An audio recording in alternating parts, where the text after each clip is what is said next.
জয় গীতা, সবাইকে নমস্কার। আশা করি সবাই ভালো আছেন। আমি আকাশ চৌধুরী আছি আপনাদের সাথে। আপনারা দেখছেন নিম্বার্ক গীতা ইউটিউব চ্যানেল। তো শিক্ষার্থীরা, আজকের ক্লাসে আমরা একাদশীর পারণ মন্ত্রের একদম শুদ্ধ সংস্কৃত উচ্চারণ এবং সেই পারণ মন্ত্রের অনুবাদ নিয়ে আলোচনা করব। তা আপনারা অবশ্যই আজকের এই ক্লাসের একদম শেষ পর্যন্ত আমার সাথেই থাকবেন এবং একাদশীর যে পারণ মন্ত্রটি আছে এটা একদম ভালো করে একদম শুদ্ধ সংস্কৃত উচ্চারণে শিখে নেবেন। এবং প্রতিবার যেদিনই আপনারা একাদশীর পারণ করবেন, অর্থাৎ একাদশীর পরদিন যখন আপনারা পারণ করবেন, সেই পারণের ঠিক আগ মুহূর্তে আপনারা এই পারণ মন্ত্রটি পাঠ করে আপনারা আপনাদের পারণ আরম্ভ করবেন। তা চলুন আর দেরি না করে আমরা আরম্ভ করি। তা শিক্ষার্থীরা, এখানে দেখতে পাচ্ছেন আপনারা যে একাদশীর পারণ মন্ত্রের এখানে একদম উচ্চারণগুলো লেখা আছে এবং এখানে অনুবাদ সহ লেখা আছে। তা আমরা প্রথমে উচ্চারণটা ভালো করে লক্ষ্য করি এবং এর ঠিক পরপরই আমরা এই মন্ত্রের অনুবাদটা বোঝার চেষ্টা করব। তা প্রথমে কি লেখা? অজ্ঞান অজ্ঞান তিমিরান্ধস্য, অর্থাৎ এই যে দন্তস্বয়ের সে জফলা আছে, জফলার উচ্চারণটা ইয় রূপে হয়ে থাকে, ইয়া ইয়া, তাহলে তিমিরান্ধস্য ধস্য। আর এখানে দেখুন দন্তস্ব আছে, দন্তস্বয়ের সংস্কৃত উচ্চারণ হলো স এর মতো হয়ে থাকে, দন্তস্বয়ের সংস্কৃত উচ্চারণ স এর মতো হয়ে থাকে। তা দেখুন, এই যে দন্তস্ব আছে, দন্তস্বটাকে আমরা ইংরেজি এস ও যে স যে শব্দটা আছে এই স শব্দের মতো উচ্চারণ করব। ঠিক আছে, সা সা। সংস্কৃতে যে জায়গাতেই আপনার দন্তস্ব পাবেন, মনে করেন যে সুমুখ উচ্চারণ হবে, এটা সুমুখ হবে না, উচ্চারণ হবে সুমুখ। ঠিক আছে, তারপরে তিমিরান ধাস্যা ধাস্যা এইভাবে উচ্চারণ হবে। তাহলে অজ্ঞান তিমিরান্ধস্য, জফলা থাকা ইয় উচ্চারণ, ব্রতে না নেন কেশব, এই যে বটা, এই ব হলো অন্তস্থ ব, অন্তস্থ বকে ওয়া হিসেবে উচ্চারণ করতে হয়, অর্থাৎ ওয়া ওয়া। তাহলে কেশব কেশব। ঠিক আছে, এই বটা হলো অন্তস্থ ব, এই বটা অন্তস্থ ব। আর যে সকল বয়ের নিচে রফলা থাকে, অর্থাৎ এভাবে রফলা রিকার থাকবে, এই সকল বগুলা হলো বর্গীয় ব। এই বগুলোকে সাধারণ বয়ের মতোই উচ্চারণ করতে হয়। আর এই যে সকল বয়ের নিচে এরকম রফলা রিকার নাই, ঠিক আছে, এই বগুলোকে আসলে ওয়া হিসেবে উচ্চারণ করতে হয়, অর্থাৎ এগুলো হলো অন্তস্থ ব। তাহলে কেশওয়া কেশওয়া। প্রসিদ, দন্তস্বর উচ্চারণ হলো স, তাহলে প্রসিদ। সুমুখ নাথ, জ্ঞান দৃষ্টি প্রদুভব, জ্ঞান দৃষ্টি প্রদুভব। তাহলে আমরা আবার দেখি, অজ্ঞান তিমিরান্ধস্য ব্রতে নানেন কেশব প্রসিদ সুমুখ নাথ জ্ঞান দৃষ্টি প্রদুভব। অর্থাৎ এই দুই জায়গায় আমাদেরকে ওয়া হিসেবে উচ্চারণ করতে হবে। তাহলে আমরা পাঠ করি, আমি দুইবার করে পাঠ করব, প্রথমবার আপনারা শুনবেন, দ্বিতীয়বার আমার সাথে সাথে বলার চেষ্টা করবেন। তাহলে সবাই বলবেন আমার সাথে সাথে, অজ্ঞান তিমিরান্ধস্য, সবাই বলুন, অজ্ঞান তিমিরান্ধস্য ব্রতেনানেন কেশব,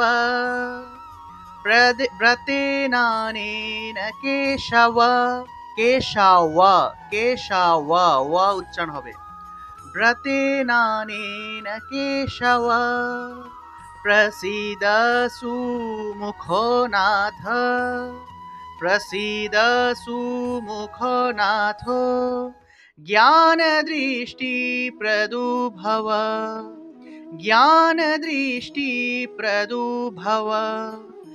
অজ্ঞান তিমিরান্ধস্য ব্রতেনানেন কেশব প্রসিদ সুমুখ নাথ জ্ঞান দৃষ্টি প্রদুভব।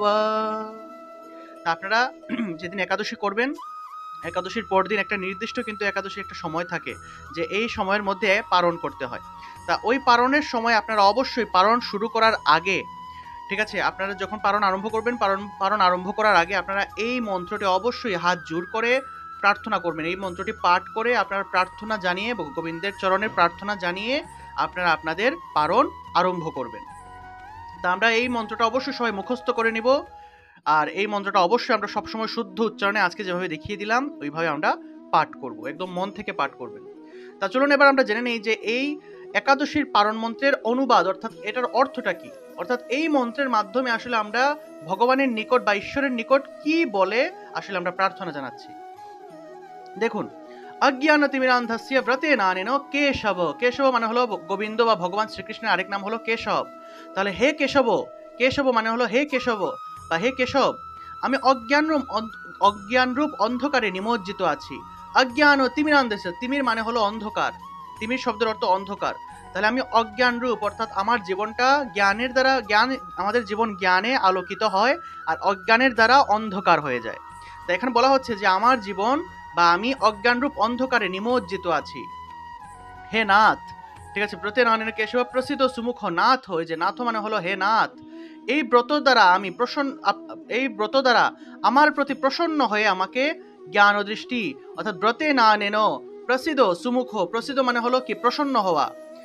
তাহলে হে নাথ, এই ব্রত দ্বারা আমার প্রতি প্রসন্ন হয়ে আমাকে জ্ঞান ও দৃষ্টি তথা জ্ঞান চক্ষু প্রদান করুন। জ্ঞান ও দৃষ্টি, এই যে জ্ঞান দৃষ্টি বা জ্ঞান চক্ষু প্রদুভব, অর্থাৎ প্রদান করুন। তাহলে সম্পূর্ণ অর্থটা দাঁড়ায়, হে কেশব বা হে ভগবান, হে কৃষ্ণ, আমি অজ্ঞান রূপ অন্ধকারে নিমজ্জিত আছি। হে নাথ, এই ব্রত দ্বারা আমার প্রতি আপনি প্রসন্ন হয়ে আমাকে জ্ঞান দৃষ্টি বা জ্ঞান চক্ষু প্রদান করুন। আমাদের শাস্ত্রে কিন্তু আমাদের 3টা চক্ষের কথা বলা হয়েছে। আমাদের হলো 3টা চোখ, ঠিক আছে, ত্রিনেত্রের কথা বলা হয়েছে। অর্থাৎ আমাদের 2টা হলো চর্মচক্ষু, যেগুলো দিয়ে আমরা বাইরের সব জিনিস দেখতে পাই, আর একটা হলো জ্ঞান চক্ষু, যেটা আমাদের কপালে থাকে। তা ওই জ্ঞান চক্ষুটা আমাদেরকে সবসময় উন্মিলিত করতে হয় বা জাগ্রত করতে হয়, ঠিক আছে। আমাদের জন্মের পরপরই সেই জ্ঞান চক্ষুটা জাগ্রত থাকে না। জ্ঞান চক্ষু জাগ্রত করার জন্য আমাদেরকে একদম ছোটবেলা থেকে জ্ঞান চর্চা করতে হয়, পড়াশোনা করতে হয়, স্কুলে যেতে হয়, কলেজে যেতে হয়, ভার্সিটিতে যেতে হয়, যাতে করে আমরা সেই জ্ঞান লাভের মাধ্যমে, এই জ্ঞানের দ্বারা পৃথিবীতে অনেক অনেক বস্তু আছে, অনেক অনেক ধরনের জিনিস আছে যেগুলো আমরা জ্ঞানের মাধ্যমে দর্শন করতে পারি, কিন্তু চর্মচক্ষু দিয়ে দর্শন করতে পারি না। তাই এটাই বলা হচ্ছে যে হে ভগবান, আমি অজ্ঞানরূপ অন্ধকারে নিমজ্জিত আছি, তুমি এই ব্রতের দ্বারা আমার প্রতি প্রসন্ন হয়ে আমাকে তুমি জ্ঞান চক্ষু বা জ্ঞান দৃষ্টি তুমি প্রদান করো, অর্থাৎ আমার জ্ঞান চক্ষুটা যেন উন্মিলিত হয়, আমার জ্ঞান চক্ষু যেন খুলে যায় তোমার কৃপার দ্বারা। তাই এই ছিল এই একাদশীর পারণ মন্ত্রের বাংলা অনুবাদ। তা ধন্যবাদ সবাইকে এতক্ষণ আমার সাথে থাকার জন্য। আমাদের আজকের এই ভিডিওটি যদি ভালো লেগে থাকে অবশ্যই ভিডিওতে লাইক দিবেন, কমেন্ট করবেন, শেয়ার করবেন এবং অবশ্যই আমাদের চ্যানেলটি সাবস্ক্রাইব করে সর্বদা আমাদের সাথে থাকবেন। জয় গীতা, সবাইকে নমস্কার।